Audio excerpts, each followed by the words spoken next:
Gary Vee has helped millions of people create content and personal brands online, but I actually think that some of his advice is the worst possible advice for technical creators and consultancies. He's not actually wrong, but the problem is that you should not be focusing on the attention problem.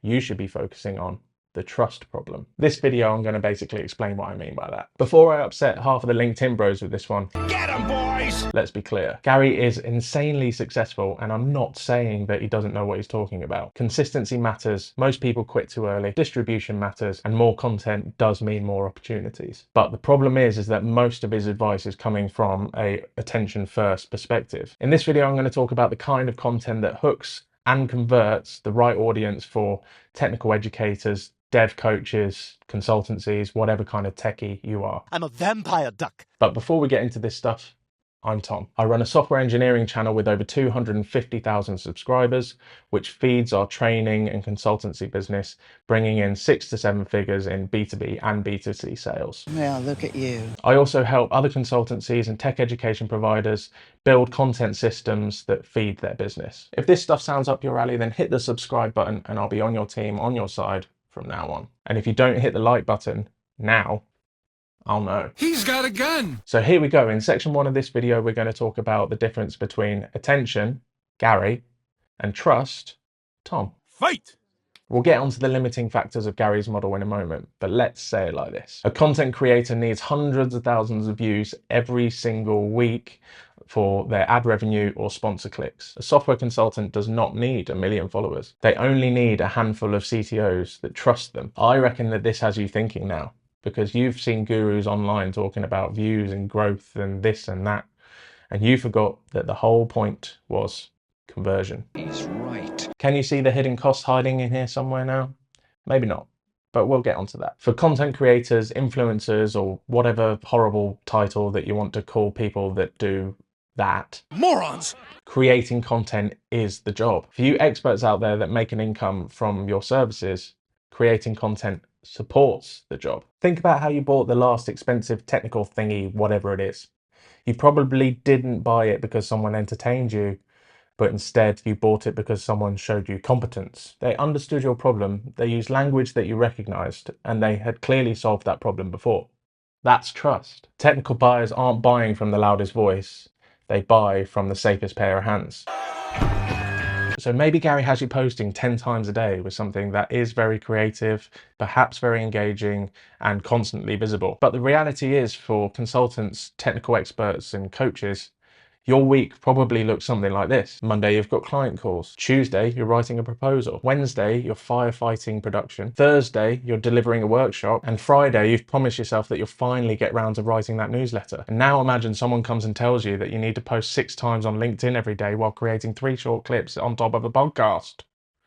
No. If you went the Gary Vee route with content creation, even if it was just for a few weeks, soon you're going to start to be talking about burnout, cognitive load, creative fatigue, and decision fatigue. We've all been at the bottom of that pit and know the consequences of that. I will not move. I will never move. If I'm a CTO or an engineering lead, I don't want my consultant to be sitting for 6 hours writing LinkedIn posts about the bloody AI revolution. I want them solving difficult problems and teaching me and my team along the way. A big thing that has made everybody think and behave this way recently is, yeah, can you guess? AI. Conspicuous eye roll. Yeah. Posting volume used to be a competitive advantage, but now everyone, including my technologically illiterate grandma, can create content using an AI bot. Grandma, no! Posts, emails, blogs, whatever it is. So you've lost like 90% of that advantage. If everyone can create more content, then creating more content won't help you stand out in the way that it did before. Instead, the differentiator becomes expertise, experience, originality, and trust. All of this stuff you already have, we just have to mobilize it in the right way. We'll get onto that in a moment, but as I've said 1 million times on this channel, AI can scale your communication, but it cannot create your expertise. So what should technical experts be doing to be that standout in the river of cack that is the internet right now? Create fewer but better source assets. Podcasts, webinars, presentations, YouTube videos. Each of these supplies a great platform for you to share your expertise and avoid the shorts feed full of con men and con women. In a moment, I'll talk about how these formats can actually help you create more content without compromising your time and efforts. I have another video that basically details my process for recycling that important content to use it throughout your marketing strategy. So if you're interested, then hit that button up there. I'll also put a link in the description below so you'll be able to find it in there as well. To start your creative process within these formats, first, let's focus on expertise. Forget niching for a moment, and yes, it is called niche and not niche. Ask yourself, what problem does my audience actually care about? What are they complaining about at the end of a long day? What makes them extra thirsty at the end of that long day for a delicious crispy pint? A nice cold pint and wait for all this to blow over. Within your answers to those questions is where you start creating your content. Now, here is where you are allowed to use AI. Yes, you have my permission. Use it as a multiplier, not a creator. Clip extraction, pull clips from those strong source pieces of content. Summaries, great for helping you write promotional social media posts or like a synopsis for a newsletter. And last but not least, my personal favorite, comment overviews, whether that is comments on your content or competitors. Within there, you might find a bunch of questions that people just don't have the answer to yet, and that can be your next video. All of this stuff works and works well.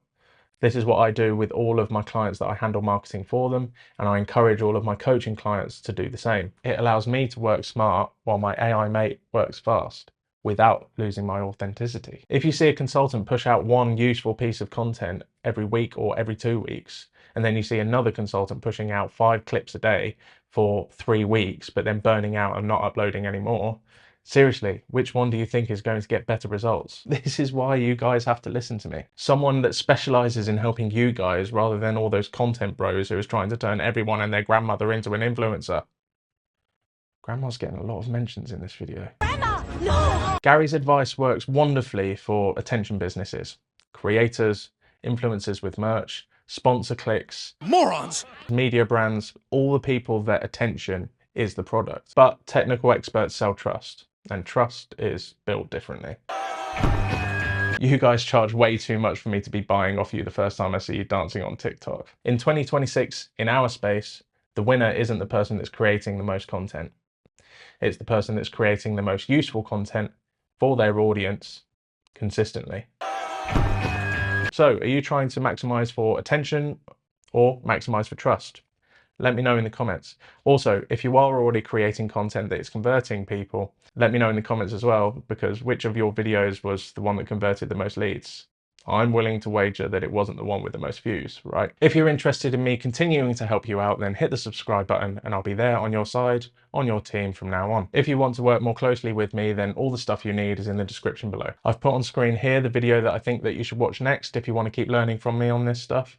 But otherwise, if that's it, then I'll see you in the next one. Cheers then.